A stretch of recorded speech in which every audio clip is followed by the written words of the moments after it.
SST College of Arts and Commerce. This is SST Edupedia. Myself Professor Madhu Tirthani. Today I am going to take one of the topic in SY-BAF and SY-BCom related to SEM 4. The name of the topic is Profit Prior to Incorporation. One of the thing is that we know that about the meaning of net profit, gross profits and all. But what is the meaning of profit prior to incorporation? And when it happens?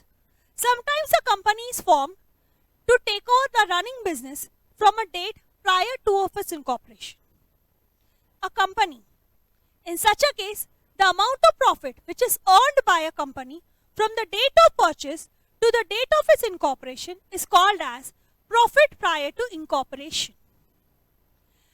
For example, if a Green Limited company is incorporated on 1st April 2009 to take over the running business of Black and White company from 1st January 2009.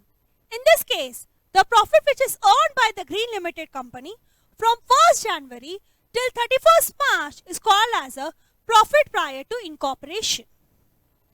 The nature of profit prior to incorporation. The profit earned by the company prior to the date of its incorporation is of capital nature. This means that अगर मैं ये कहूँ before incorporation, if the company, whatever the profit which they have earned before incorporation is called as a capital profit. We were treated as a capital reserve. And if there is any loss prior to the incorporation, that loss is also of the capital nature and it is debited to goodwill account. How to calculate the profit or loss prior to the incorporation? For that, we are preparing trading account. In order to ascertain the amount of gross profit, the trading account is to be prepared for the whole period. But the whole period means the period starting from the date of purchase to the date of closing of account. Time ratio. But in the trading account, or you can say that in profit prior to incorporation, we have to calculate the two types of ratio. First is time ratio. For calculation of the time ratio, we have to take into consideration the time failing from the date of purchase of business to the date of incorporation and the period between the date of incorporation to the last date of preparing the final accounts. Z Limited, it is incorporated on 1st April 2009 to take over the existing business of X and Y company from 1st January 2009. This means that Z prepared its final account as on 31st March 2010. The ratio will be in that way. That is, from 1st January till 31st March, there will be 3 months which is called as a pre-incorporation period, and from 1st April 2009 till 31st December, there will be the post-incorporation period which is consist of 9 months. This means that the time ratio is 3:9. Pre-incorporation consists of 3 months and the post-incorporation consists of 9 months. In short, I can say that the time ratio will be 3:9. That is nothing but 1:3. Now, how to calculate the sales ratio? The sales ratio can be calculated by giving him an example. Suppose the sale of the pre-incorporation period is 50,000 and that of the post-incorporation period is 2 lakh. In that case, the sales ratio will be 1:4. This means the sale of the pre-incorporated period will be 1 and whereas the sales of the post-incorporation period will be 4. We can say the sales ratio will be 1:4.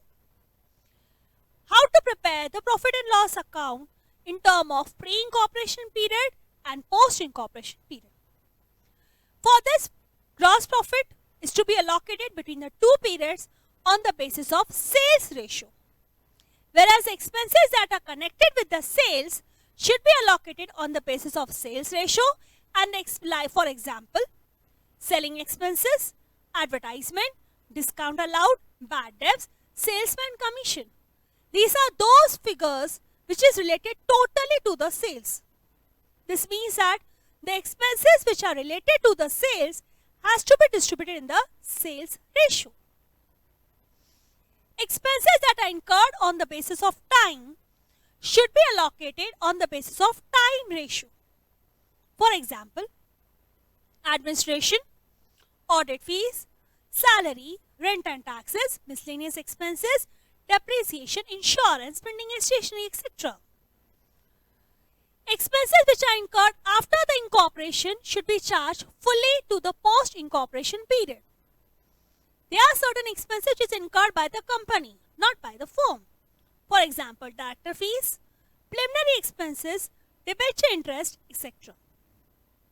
Whereas if there is a losses in the prior to the incorporation, which is considered as a capital in nature, it should be debited separately, called as a loss prior to incorporation, and it is shown under the head miscellaneous expenditure on the asset side of the balance sheet to the extent which is not written off.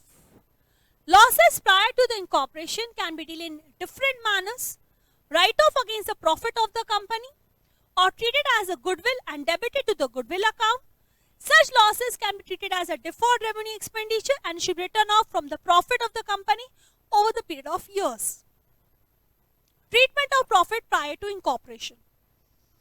Being capital profit in its nature, it cannot be allowed as a part of profit and loss account.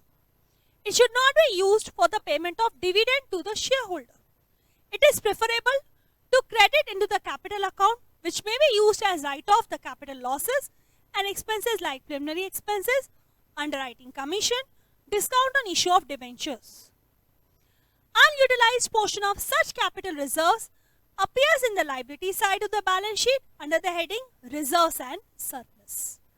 In this way, we can go for profit and loss account.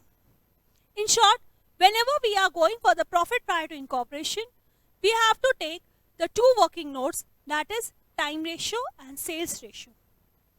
And if there are any kind of the losses, it cannot be, it has to be write off from the capital reserves only. We have to consider that whatever the profit which has been earned in the pre-incorporation period is a capital profit, and that capital profit cannot be used for the payment of dividend or anything in other words. Whereas the profit which we have earned in the post-incorporation period is considered as a net profit. It is regular in nature. So, we will continue in the next session. Thank you very much for listening me very patiently. Thank you.